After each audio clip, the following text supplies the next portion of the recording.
আসসালামু আলাইকুম। আমাদের মাঝে এখন একটা কবিতা পেশ করবে কবি সোহেল রানা, প্লিজ।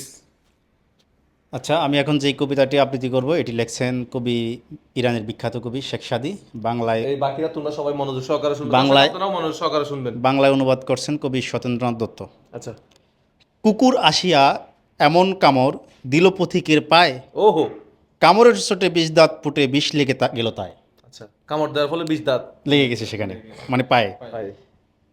একটু আমাদেরকে বুঝিয়ে দিবেন আচ্ছা মাঝে আচ্ছা মধ্যে, আচ্ছা। হ্যাঁ, যাদের। ঘরে ফিরে এসে রাত্রে বেচারা বিষম ব্যথায় জাগে, আচ্ছা। মেয়েটি তারই সাথে হায় জাগে শিওরে আগে।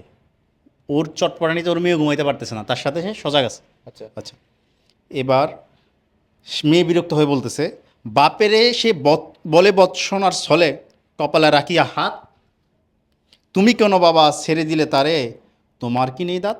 তারও তো দাঁত ছিল, দাঁত ছিল। তারও তো কামড় দেওয়া দরকার ছিল। দরকার ছিল, সমান সমান হ্যাঁ হ্যাঁ হ্যাঁ, কুকুরের দাঁত আছে তো ওরও দাঁত দাঁত আছে। আছে, মেয়ের কথায় যুক্তি আছে। যুক্তি আছে, হ্যাঁ।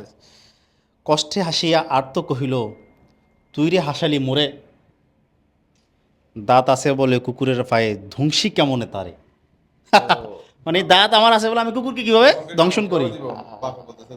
হ্যাঁ। কথা বুঝতে পারছেন? এবার বাপ মেয়েকে বুঝিয়ে বলতেছে শেষ লাইনে, কুকুরের কাজ কুকুর করেছে, হুম। কুকুরের কাজ কুকুর করেছে কুকুর করেছে। কামড় দিয়েছে পায়ে। পায়ে, কুকুরের কাজ কুকুর করেছে কামড় দিয়েছে পায়ে, তাই বলে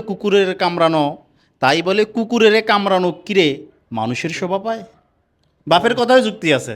তার মানে মানুষ হয়ে কুকুরকে কামড়াতে পারবো না।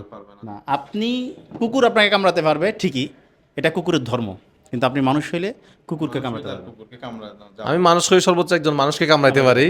কুকুরকে হ্যাঁ? কামড়াতে যাবে না। তো মোরাল অফ দ্য স্টোরি আপনারা কি বুঝছেন বাকিটা আপনারা কমেন্ট বক্সে জানান। Thank you so much. আমাদের যারা শেষ পর্যন্ত আমাদের এই কবিতাটা শুনছেন, এই কবিতা যদি ভালো লাগে নেক্সট টাইম আমরা আরেকটা কবিতা নিয়ে আসবো। আবার কবিতা নিয়ে আসবো। Thank you so much, thank you so much বন্ধু।